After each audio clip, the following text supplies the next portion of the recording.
तो अच्छा, पहला जो आता है manual product research. Manual product research जो है, मेरा जो तरीका है रिसर्च करने का, वो सिंपल है कि मैं Etsy.com ओपन करता हूँ, और जो है कोई भी मेरे दिमाग में जो है वर्ड आ जाता है, या कोई सी भी चीज़ ऐसी आ जाती है, या कोई मैं अपने रोज़मर्रा की ज़िंदगी में कोई ऐसी चीज़ देखता हूँ जो मेरे दिमाग में बैठी होती है, वो जाके मैं जो है Etsy के ऊपर या अमेज़न के ऊपर जो है मैं सर्च कर लेता हूँ।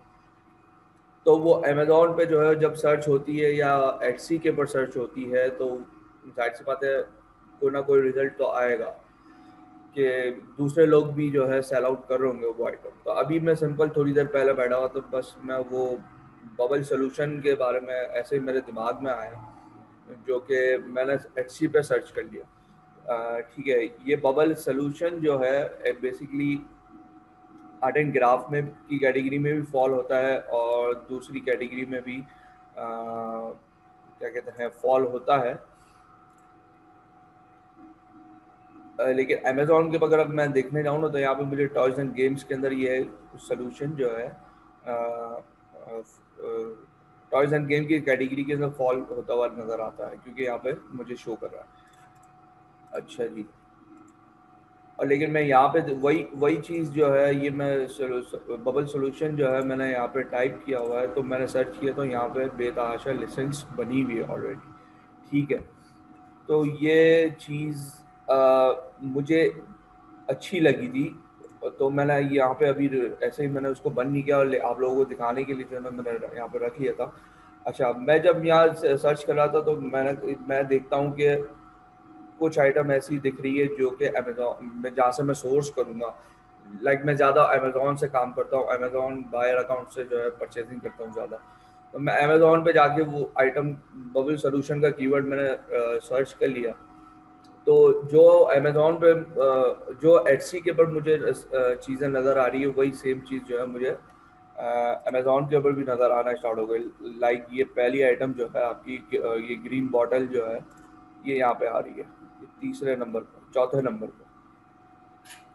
ठीक है, ये 64 आउंस की ये बॉटल्स हैं, और ये 2 पीस 2 सेट्स, ये जो है सेल आउट हो रहा है।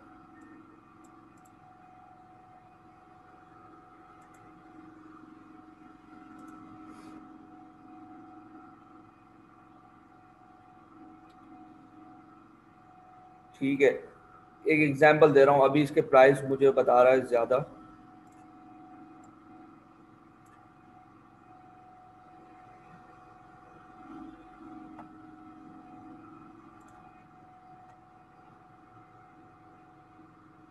अच्छा जी, मैनुअल जो है मैं किस तरह प्रोडक्ट कीवर्ड्स को निकालता हूँ, किस तरह आइडियाज़ बनाता हूँ, मैं सिंपल सी एक चीज़ है, अब मैंने यहाँ पे बबल सॉल्यूशन लिखा। अब जब मैं लिखना स्टार्ट हुआ गूगल, ये अमेज़ॉन के ऊपर, तो इसने मुझे रिलेटिव कीवर्ड्स जो उसके टॉप 10 टीयर्स के अंदर आता है, उसके अंदर इसने मुझे शो करना स्टार्ट कर दी कि मेरे दिमाग में था बबल सॉल्यूशन, लेकिन जब उसने रेलेवेंट जो कीवर्ड्स उसने दिखाना स्टार्ट किए, तो फिर मुझे ये भी पता चला कि bubble solution for machines, bubble solution for refill, ये इस टाइप की चीज़ें भी अमेज़ॉन के पास है, और ये कीवर्ड है। इससे हम इस कीवर्ड को यूज़ करते हुए मैं एटसी के ऊपर भी जो है रिसर्च कर सकता हूँ। अब ये थर्ड जो इसका क्या कहते हैं कीवर्ड है, बबल सॉल्यूशन रिफिल। अब मैं यहाँ पे जो है इसको सिंपल यहाँ पे रिफिल लिखता हूँ और सर्च करता हूँ।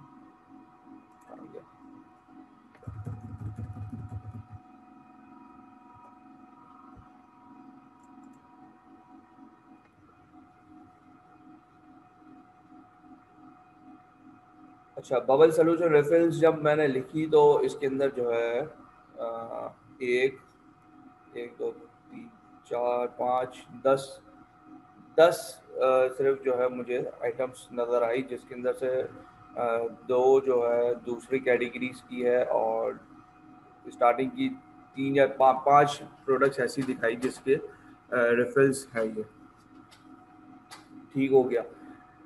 तो एक तो ये आइटम हो गया, चलें इसको तो हम साइड पर कर लेते हैं कि इस तरह मैंने कीवर्ड्स को निकाला और प्रोडक्ट हंटिंग की अपनी, और मुझे पता चला कि भाई फला आइटम फला कीवर्ड पे भी सेल आउट हो रही है या उससे मिलती जुलती आइटम भी सेल हो रही है।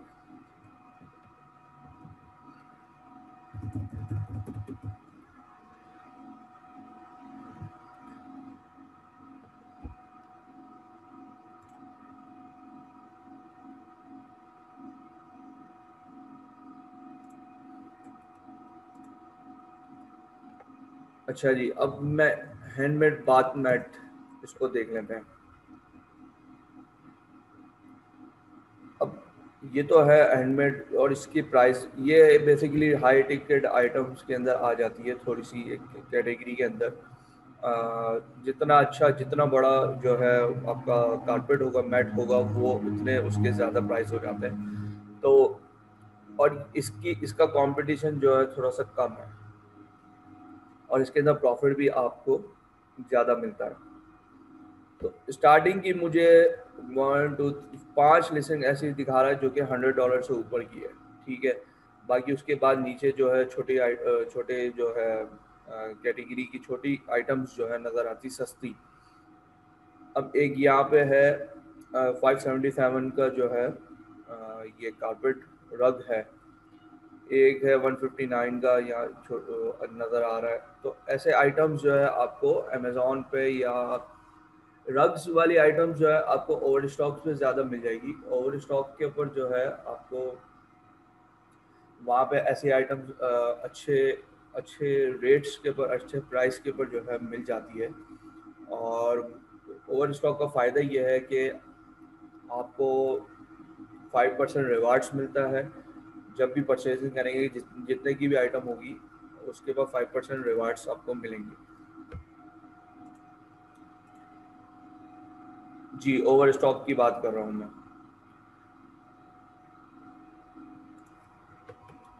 ओवर स्टॉक,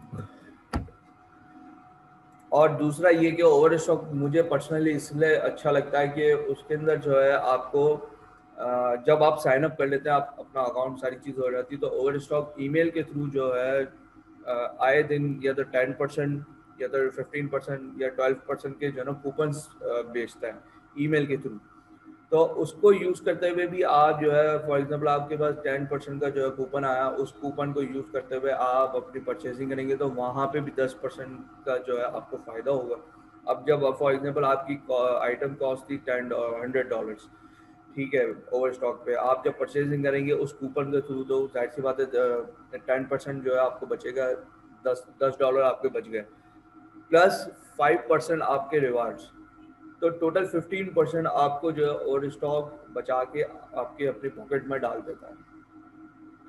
तो ओवर स्टॉक पर्सनली इसलिए मुझे इतना अच्छा लगता है। और इसके पास जो है ऐसी कस्टमाइज फर्नीचर्स भी, कुछ कैटेगरीज की फर्नीचर्स कस्टमाइजेबल होती हैं जो कि हैंडमेड बनी हुई होती है। हैंडमेड से मुराद के किसी टेबल के ऊपर जो है पॉलिश हुई हुई जो कि मशीन से नहीं हुई, हाथ से हुई हुई, तो उसको भी आप लगा सकते हैं क्या कहते हैं एचसी के ऊपर। क्यों? क्योंकि उसके ऊपर जो पेंट हुआ था, उसके ऊपर जो पॉलिश हुई हुई थी वो हाथ से हुई हुई थी, जिसकी वजह से आप एचसी, अगर खुदा ना खास्ता एचसी आपसे सवाल करता है आके कि आपने फला आइटम लगाई थी, इसके ऊपर क्या हैंडमेड हाथ से काम हुआ हुआ है, ठीक है, तो आप कह सकते हो अगेंस्ट के अंदर के इसके ऊपर फला चीज़ जो है हैंडमेड हुई हुई है, हाथ से कारीगरी की हुई। तो इस तरह आप जो है किसी और आर्ट एंड क्राफ्ट से हटकर ऐसी कैटेगरी से भी आइटम्स ले सकते हैं और एटसी पे डाल सकते हैं, जो कि कोई ना कोई ऐसी चीज़ उसके अंदर जो है आपकी हाथ से काम हुआ हो।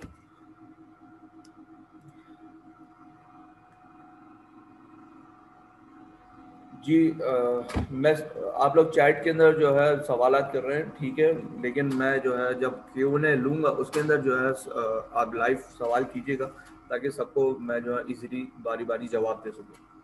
ठीक हो गया। अब कीवर्ड की लिस्ट तो मेरे पास बहुत बड़ी है, मैं अपने पास पर्सनली सेव रखता हूँ इसको। अब 2 मिनट दें मेरे पास। रखी हुई है, कहाँ गई जी, ये रही। ये कीवर्ड्स की पूरी लिस्ट है जो कि अगर आप लोगों ने इसमें से 50% भी कीवर्ड्स यूज करते हुए आइटम्स को अपने अकाउंट्स पे लगा दी तो आपका अकाउंट तो वैसे ही चल जाएगा, ठीक हो गया। लेकिन मैं अभी शेयर नहीं करूंगा आप लोगों से। अगर मैंने पकी पकाई रोटी आप लोगों को दे दी तो फिर आप जो है उसी पे रिलायबल रहेंगे और आप अपना काम नहीं करेंगे। तो ये मैं आपको एंड के अंदर जो है आप लोगों के साथ क्या कहते हैं, कोर्स के एंड के अंदर आप लोगों के साथ शेयर करूंगा। इसके अंदर और मैं एडिशनल कीवर्ड्स ऐड करूंगा जो कि मेरे पास और रखे हुए हैं। तो अभी मैंने दे दिया तो समझ लें कि आप फिर काम छोड़ के इसी के पीछे लगे हुए होंगे और अपनी एफर्ट नहीं दिखाएंगे। तो ठीक हो गया। अब आइटम्स की अगर मैं बात, अब लोगों के दिमाग में, आप लोगों के भी दिमाग में आता है या बहुत से लोग स्टूडेंट्स हैं ग्रुप के अंदर भी लोग कहते हैं कि हम आर्ट एंड क्राफ्ट के अलावा और कौन सी आइटम्स सेल कर सकते हैं। ठीक है, तो मैं पर्सनली अपने अकाउंट्स के ऊपर जो है आर्ट एंड क्राफ्ट की आइटम्स तो लगाता हूँ। आर्ट एंड क्राफ्ट की कैटेगरी के अंदर जो भी आइटम्स आती है वो लगाता हूँ, ठीक है। लेकिन मैं आर्ट एंड क्राफ्ट से हटके भी आइटम्स लगाना स्टार्ट कर देता हूँ। अब एक एग्जांपल देता हूँ, मेरे पास हाई टिकट आइटम्स अगर मैं सर्च करने जाऊँ तो एक शैंडिलर है।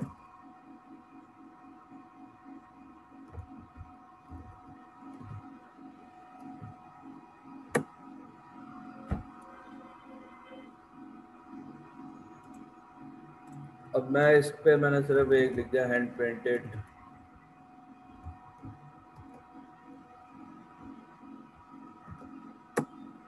शैंडिलर।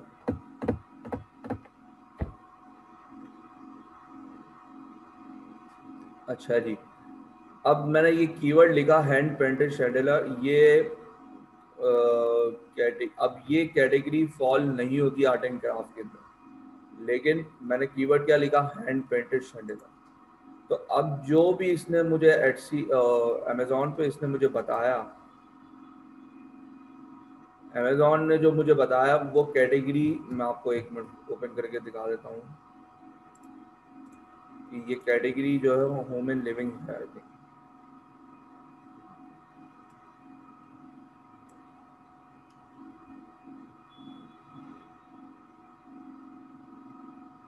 Tools and home and improvement की कैटेगरी की आइटम है।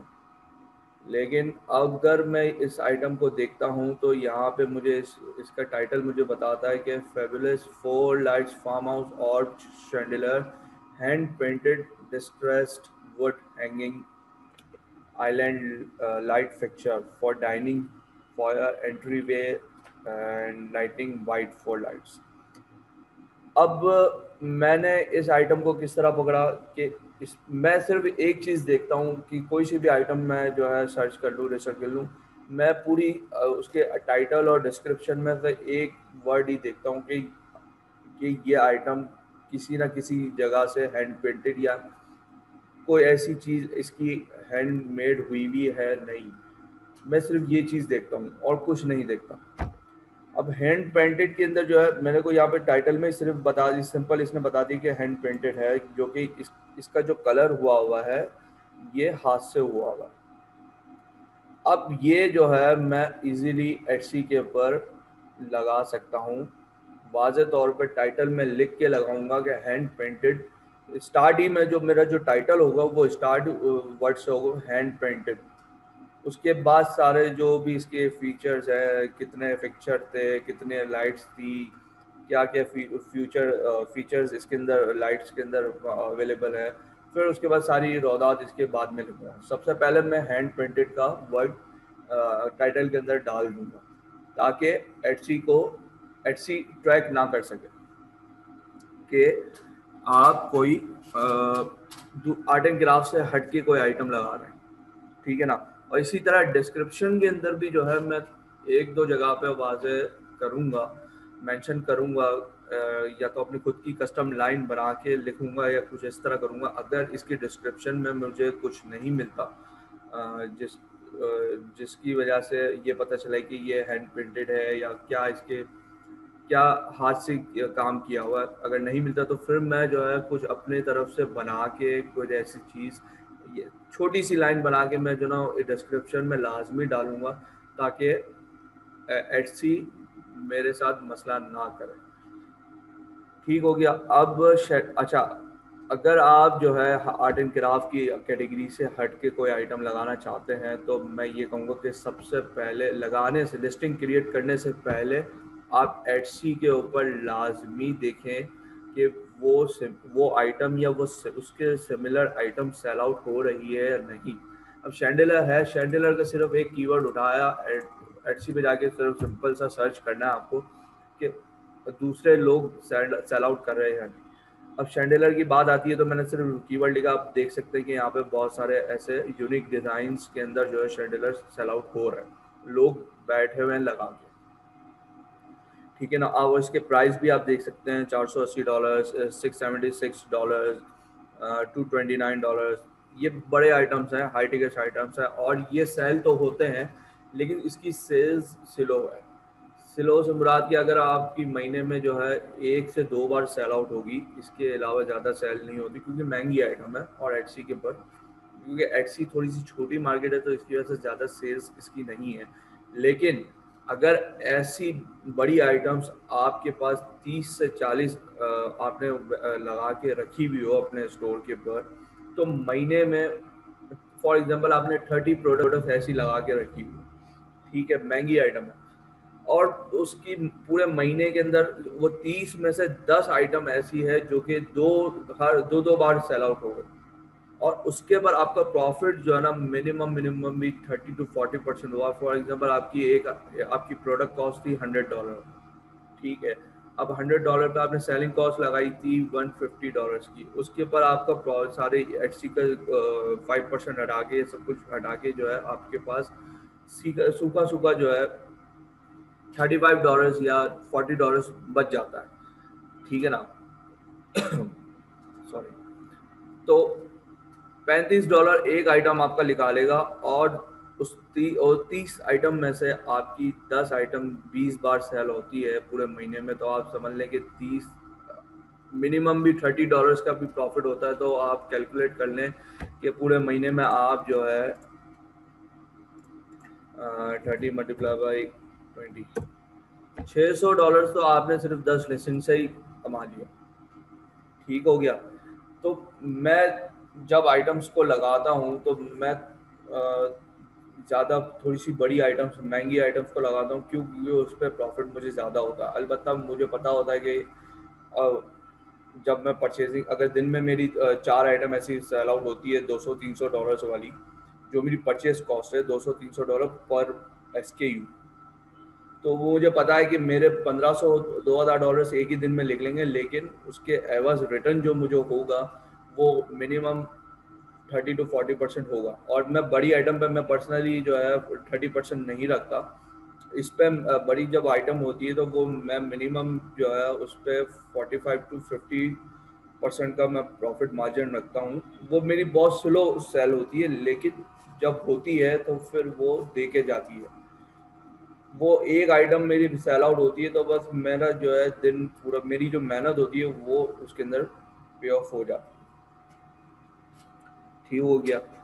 तो आप लोगों को भी यही कहूँगा कि थोड़ी सी बड़ी आइटम्स जब आप अपने अकाउंट्स के ऊपर जो है काम करने स्टार्ट होंगे, या किसी और के लिए काम करना स्टार्ट होंगे, तो बड़ी आइटम्स को जो है ना प्रेफर कीजिएगा। अच्छा, इसके अंदर जो है टेबल्स भी आते हैं, बहुत से कस्टम टेबल्स लिख देते हैं, कॉफी टेबल।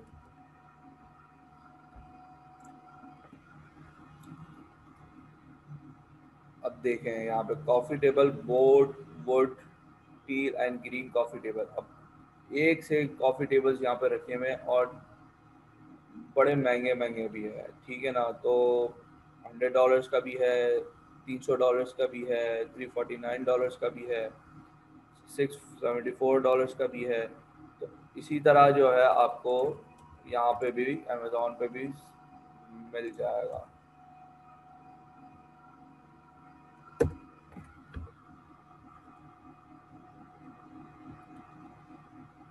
अच्छा जी,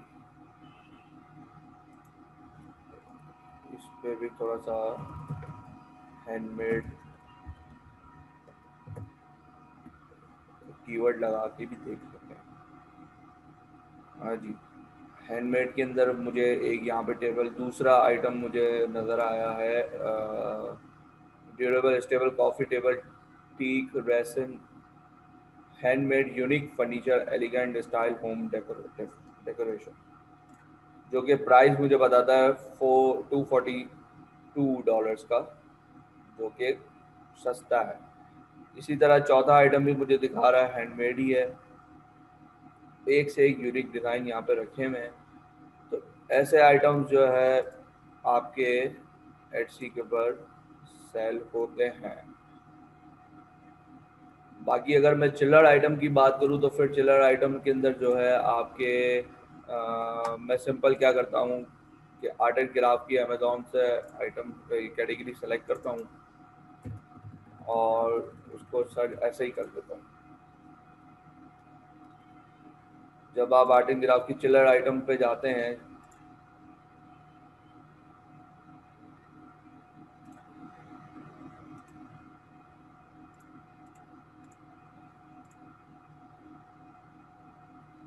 मैं जो है अब आपको अमेज़ॉन से इसलिए आपको वो बता रहा हूँ कि सर्च करके कि अमेज़ॉन से आइडियाज़ आपको मिल जाते हैं, एटसी से भी मिल जाते हैं, ऐसा नहीं है। अब एटसी से भी आप जो है यहाँ से मैं मैनुअली सर्च करता हूँ तो मैं पहले अमेज़ॉन से देखता हूँ, क्योंकि अमेज़ॉन एटसी से बड़ी मार्केट है और उसके पास बेतहाशा आइटम्स रखी हुई हैं, ठीक है ना। तो मैं एटसी से रिसर्च करने से पहले अमेज़ॉन पे जाता हूँ, उसके ऊपर जो ना आइटम्स की कैटेगरीज को एक्सप्लोर करता हूँ और उसके अंदर से जो है आइटम्स को निकाल के मैनुअली एक एक आइटम को चेक करता हूँ फिर एटसी के जाके, ठीक है।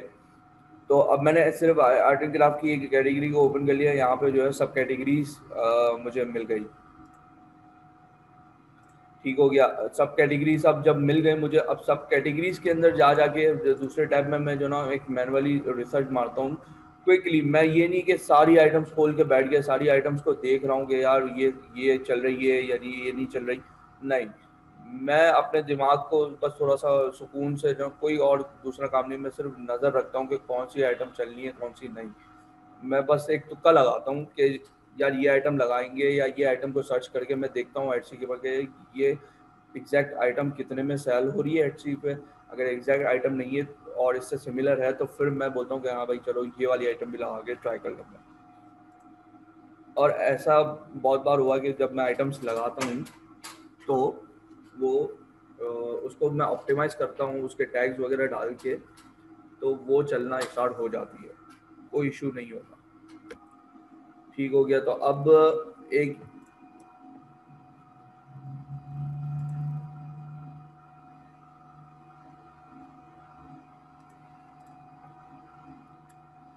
अच्छा जी, अब एक ये आइटम है, बस मैंने अभी रैंडम आप लोगों के सामने खोली है, ओपन की है। अब यहाँ पे बताता है US art supplies 162 deluxe mega wood box art painting and drawing set that contains all the additional supplies you need to get it started. अच्छा जी, अब ये मैं ये पूरा टाइटल उठा के मैं एटसी के पर सर्च नहीं करूँगा। अब यहाँ पे जो है इसने कीवर्ड्स डाले हुए हैं टाइटल के अंदर, जो कि ये दिखाता है मुझे मेगा वुड बॉक्स आर्ट, ये आपका कीवर्ड है। पेंटिंग एंड ड्राइंग सेट, ये लॉन्ग लॉन्ग टेल कीवर्ड्स आपके हैं, ठीक है ना। तो मैं सिंपल सा एक ये वाला कीवर्ड उठाता हूँ और यहाँ पे सर्च कर लेता हूँ। अच्छा जी, अब पेंटिंग एंड ड्राइंग साइट का मैंने कीवर्ड सर्च किया तो मुझे नज़र आता है कि यहाँ पे सेट्स जो है सेल आउट हो रहे हैं। और ये पहला तीसरा जो आइटम है वो 42 में हो रहा है, ये 49 का है। इसके अंदर 162 आइटम्स मुझे दिखा रहा, इसमें पीसेस कितने हैं ये देख लेते हैं।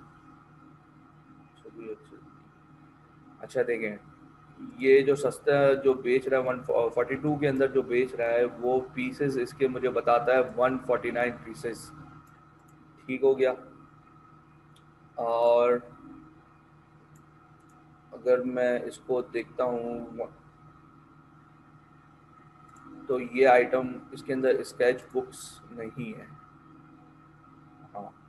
ये प्रोडक्ट के अंदर स्केच बुक्स नहीं है, इसके अंदर स्केच बुक्स भी है, सारी चीज़ें और दूसरी एसेसरीज भी इसके अंदर इंक्लूडेड है। अगर मैं ये 42 में सेल कर रहा है और 149 पीसेस का, तो ये अगर मैं ये वाला आइटम इस पे Etsy पे लगाऊंगा और इसके प्राइस, अगर मैं सेलिंग प्राइस जो है 69 या 72 लगा के बैठता हूँ, तो ये सेल होना स्टार्ट हो जाएगी। क्यों? क्योंकि मेरे पास पीसेस ज़्यादा है और अगर मैं प्रोडक्ट को देखूँ तो उसका जो बॉक्स वगैरह जो है वो भी बहुत खूबसूरत है। इसका बिल्कुल ही समझ लेंगे थोड़ा सा सादा प्लेन सा बॉक्स है। और ये आइटम जो है आपका पर्सनली मैं देखूंगा तो ये मैं बाद में लगाऊंगा इसको अपने अकाउंट पे। ये शायद लगा हुआ है, नहीं लगा हुआ देखूंगा, लेकिन ये मैं बाद में अपने अकाउंट पे लगाऊंगा। तो ये आइटम अच्छा है चलने में और इसके रिव्यूज़ भी ये देखें, ये सेम आइटम है और ये बताता है item receive timely, item is excellent good condition, I will order again any art supplies. तो कस्टमर का रिव्यू भी इसका अच्छा था। बाकी इसके जो है दूसरे रिव्यूज़ भी इसी सेम आइटम के आगे आते होंगे। तो इससे ये तो पता चल गया कि ऐसे आइटम्स आपके सेल हो रहे हैं Etsy पे और लोग खरीदते हैं और रिव्यूज़ अच्छे देते हैं। तो आपको एक ही आइटम मिल गया, अब इसको जो है थोड़ा सा अच्छा। अब मैं आता हूँ बंडल लिस्टिंग के ऊपर। ठीक है, अब ये टॉपिक था, अब चेंज करके आता हूँ मैं बंडल लिस्टिंग के अंदर, जो कि ये रहा। अब बंडल लिस्टिंग के आइडियाज किस तरह आप बनाएंगे Etsy के ऊपर।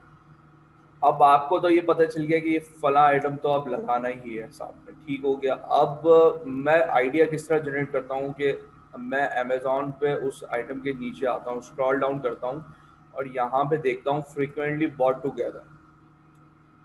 जब अमेज़ॉन पे कस्टमर आके इसको बाय करता है तो साथ साथ जो है फ्रीक्वेंटली कुछ कस्टमर ऐसे होते हैं कि उसके साथ जो है ये यहाँ पे उसने दूसरे आइटम्स भी इसके साथ बाई करते हैं। जैसे कि ये 8x10 की शीट्स है आर्टिस्ट की, कैनवास पैनल है। जब ये आइटम सेल होता है तो इसके साथ फ्रिक्वेंटली कस्टमर्स इसको भी बाय करते हैं, इसको और ये है एक्रेलिक पेंट्स को। अब मुझे जो है आइडिया मिल गया कि अगर मुझे इस लिस्टिंग को चलाना और अपनी लिस्टिंग को स्टैंड अलोन करना है, दूसरों से यूनिक बनाना है, तो अब मैंने क्या करना है कि सिंपल ये एक आइटम तो मैंने सेलेक्ट कर ली, साथ ही या तो मैं इसको या तो इसको, इन दोनों में से एक ऐसी आइटम। अब ये मुझे बताता है 12 पीस का पैक है 7.96 और ये यहाँ पे शीट्स पैक ऑफ 12 की शीट्स है, मुझे मिल रही है 1296, जो कि ये थोड़ी सी महंगी है, तो इसको मैं बंद कर देता हूँ। अब ये 12 कलर्स का जो पैक है वो मुझे 796 का मिल रहा है। तो इसका मैं क्या करूँगा कि इसको दोनों को बंडल बनाऊंगा और अपनी एक Etsy के पर लिस्टिंग क्रिएट कर दूंगा। ठीक हो गया, ये मेरे लिए जो है बिल्कुल ही अलग होगी, इस दूसरों से जो है मेरी लिस्टिंग अलग हो जाएगी। क्यों? क्योंकि मैं इसको बंडल बना के बेचूंगा। और जब बंडल लिस्टिंग बनी हुई होती है और आपको आइडिया हो जाता है कि आपको पता होता है कि फला आइटम के साथ अगर हम कोई और काम की कोई दूसरी आइटम भी सेल आउट करते हैं तो कस्टमर लेता है, ऐसा नहीं है कि वो नहीं लेता। क्योंकि जाहिर सी बात है 100 में से 5 कस्टमर ऐसे होंगे जिनकी थिंकिंग आपसे मिल रही होगी कि वो अगर वो सोचेंगे कि यार मैं पूरा मेगा बॉक्स ले रहा हूँ, उसके साथ मुझे एक्रेलिक पेंट की भी ज़रूरत थी, तो वो जाहिर सी बात है फिर वो कस्टमर आके आपकी लिस्टिंग से जो है वो लिस्टिंग बाय कर लेगा और आइटम बाय कर लेगा। क्यों?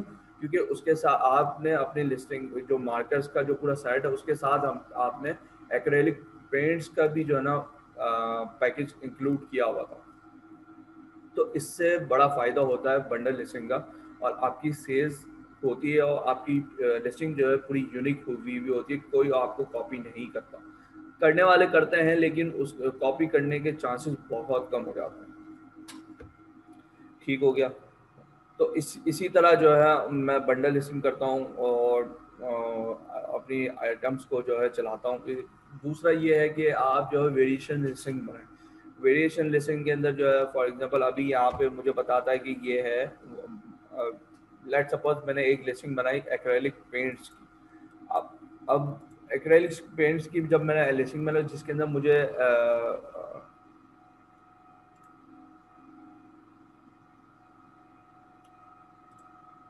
एक्रेलिक पेंट्स की जो मैंने लिस्टिंग बनाई उसके अंदर जो है अब मेरे पास थे 12 कलर्स। ठीक है।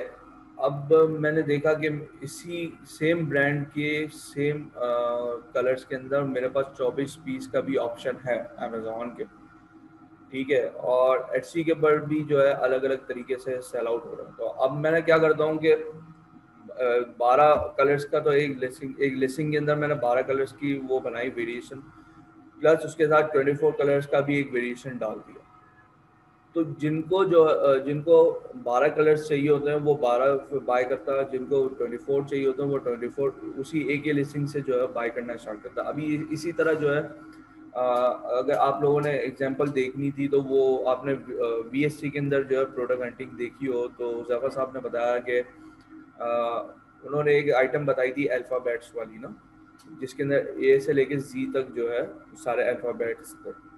तो उस जिस जिस बंदे ने जो है वो जिस सेलर ने वो लिस्टिंग बनाई थी वो वेरिएशन वाली लिस्टिंग थी, जिसके अंदर अब वो उसने ऑप्शन ये दिया था कि आपको एक अल्फ़ाबेट बाय करना है तो आप एक कर सकते हैं, आपको सारे अल्फ़ाबेट बाय करना है तो आप सारे भी कर सकते हैं। इसी तरह आप यहाँ पे भी ऐसी बहुत सी आइटम्स वेरिएशन के अंदर बना सकते हैं। ऐसे बहुत से अब मैं बात करूं फेदर पेन की, तो फेदर पेन या क्विल्ट पेन जो होता है कैलीग्राफी पेन कहलाता है, उसके अंदर कलर्स फेदर के कलर्स आते हैं, रेड ब्लू ब्लैक वाइट इस तरह। तो आपने एक लिस्टिंग बनानी है उसके अंदर सारे कलर्स आपको अमेजोन से मिल जाएंगे। वो सारे कलर्स जो है आपने डाल दिए अपने वेरिएशन वाली लिस्टिंग के अंदर। अब जब यूज़र जो है लैंड होगा आपके लिस्टिंग के ऊपर तो उसको पता चलेगा कि आप जो है ब्लैक फेदर पेन बेच रहे थे, उसके साथ आपने वाइट भी रखी हुई। ठीक है ना। तो ऐसे बहुत से कस्टमर होते हैं कि जो कि उनको जब ऑप्शंस मिलते हैं कि ब्लैक के साथ वाइट भी कलर अवेलेबल है, रेड भी है, उसकी उनकी फ़ोटोज़ देखते हैं तो जब उनको पसंद आती है तो वो जो है मल्टी मल्टी क्वांटिटीज़ में जो है ऑर्डर्स करते हैं। लाइक आपने ब्लैक लिया साथ में उसने वाइट भी जो है ऐड टू कार्ट कर दिया, फिर रेड भी ऐड टू कार्ट कर दिया। इस तरह करके वो जो है वेरिएशन का फ़ायदा ही यही है कि आप एक ही लिस्टिंग के अंदर सारी चीज़ें डाल के आप चलाएं तो आपको फ़ायदा होता है। ठीक हो गया। तो ये तब बंडल लिस्टिंग का मतलब ये है कि एक किसी ने मुझे सवाल किया था, एक मिनट, कौन था, सकीना मुस्लिम। बंडल लिस्टिंग का मतलब यही है कि आप जो है कोई एक ऐसी स्पेसिफिक आइटम सेल आउट कर रही है जो कि सारे के सारे कर रहे हैं, दूसरे सेलर्स भी कर रहे हैं, लेकिन आपको अलग होना है। आप चाहती हैं कि जो है आपकी लिस्टिंग जो है अलग से नज़र आए, यूनिक हो, तो आप जो उसको बंडल कर दें। बंडल से मुराद कोई ऐसी चीज़ डाल दें उसके अंदर एज अ गिफ्ट। हम लोगों को यूज़र्स को एज अ गिफ्ट शो करते हैं कि अगर आप जो है एक्रेलिक पेंट्स लेंगे तो साथ में ये ब्रश फ्री है, तो ये आपकी एक बंडल लिस्टिंग हो। इसी तरह हम जो है अमेज़ॉन पे भी जो है मैं जब ड्रॉप शिपिंग करता हूँ तो कस्टम लिस्टिंग बनानी होती है मुझे, PLDS बेसिकली मैं करता हूँ, तो उसके अंदर मैं जो बंडल लिस्टिंग को जो है बना के चलाता हूँ। ठीक हो गया। अच्छा जी, ये था बंडल लिस्टिंग का काम।